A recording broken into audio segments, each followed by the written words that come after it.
Hello everybody, today I will continue the chapter Element, Compounds and Mixture. In previous video, I have started method of separation. Today I will discuss more method of separation. So let's start. First, sieving. What is the principle of sieving? This method is based on the difference in size of the solid particles in the mixture. The technique of sieving is like that. Large size particles are separated from small or very fine particles by passing through the sieve. Large particles stay above and smaller particles are sieved through the sieve. For example, the separation of fine wheat from bran, fine sand from coarse sand particles. See this picture. It is an experiment to use sieve.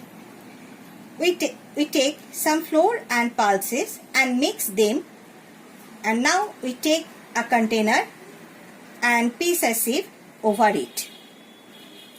Now if we put the mixture of flour and pulses on the sieve and shake the sieve over the container, we will observe that the flour passes through the holes in the sieve into the container, whereas the pulses are left behind on the sieve. This shows that the mixture containing components of different sizes can be separated by sieving. Now, next, magnetic separation. Principle of magnetic separation is like that. It is based on the difference in magnetic and non-magnetic nature of particles of the mixture. Techniques. We know that iron is attracted by a magnet. This behavior of iron towards magnet is the basis to separate iron from a mixture. In industries, impurity of iron in several substances is removed by the use of magnets. In many factories, sharp iron is separated from the heap of waste materials by using big electromagnet. Example, to separate a mixture of iron and sulfur. Now see this picture. This bowl contains iron fittings and sulfur. If we bring a magnet near this bowl, iron fittings are attached to the magnet as iron is attracted by a magnet. So this shows that mixture of magnetic and non-magnetic substances are separated by a magnet. Next, sedimentation and decantation. See the principle of sedimentation and decantation. It is based on setting down of insoluble solid particles by gravity in an insoluble solid liquid mixture on keeping it undisturbed for some time. Now technique. The insoluble solid components in the solid liquid mixture settle down on keeping it undisturbed in a beaker. This process is called sedimentation. The liquid collects above the settled insoluble solid particles and is poured out. The process of pouring out of the liquid such that the solid remains behind it is called decantation. Example, sedimentation of impurities in drinking water. Now see this experiment of sedimentation and decantation. This beaker contains water mixed with some sand particles. If the beaker is kept undisturbed for some time, the sand particles settle down at the bottom of the beaker like this. Then the clear liquid can be collected into another beaker. See this type. So this is a picture of sedimentation and decantation. Next, filtration. The principle of filtration is like that. It is based on inability of insoluble solid particles to pass through the fine pores of filter paper.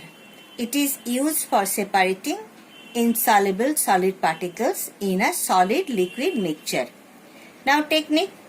A filter paper is made into cone shaped and placed in a funnel or strainer so that it could be used for filtering out the solid particles of solid liquid mixture. The bigger solid particles cannot pass through the pores of the filter paper and remains behind on it, while liquid easily passes through the filter paper and gets collected in the receiving container. Example, separation of clay particles from water. See this picture. This is a picture of filtration. This beaker contains mixture of clay. These beakers contain mixture of clay in water. Now from this filter paper,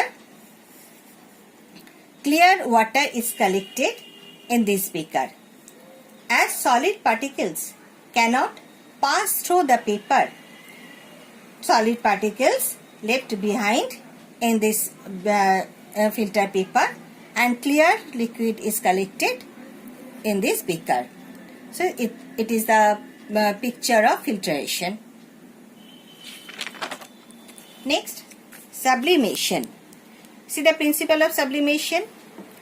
It is based on the difference in sublimable and non-sublimable substance in this mixture. Now what is sublimation? It is a process in which solid directly changes to its gaseous state without entering in its liquid state is known as sublimation, and the substance which show this behavior is known as sublimable substance. Camphor, iodine, ammonium chloride, these substances are sublimable substance. Now technique. The mixture of sublimable and non-sublimable particles are heated in an evaporating dish covered with a funnel plugged at one end with cotton. On heating, the sublimable solid sublimes and its vapor condense and collect in the pure form on the inner side of the funnel. The non-sublimable solid remains behind in the evaporating dish. Example, separation of ammonium chloride from mixture of ammonium chloride and sodium chloride. In this, see this picture. In this evaporating dish, ammonium chloride salt is taken. Ammonium chloride salt means mixture of ammonium chloride and sodium chloride is taken. And after heating, as ammonium chloride is sublimable substance, it sublimes and its vapor condense and collect in the pure form on the inner side of the funnel. See like this, inner side of the funnel, and the non-sublimable substance sodium chloride remains behind in the evaporating dish. This is cotton plug. It is inverted funnel. Solidified ammonium chloride, and here we take the mixture of ammonium chloride salt, means mixture of ammonium chloride and sodium chloride. This is for today. Thank you.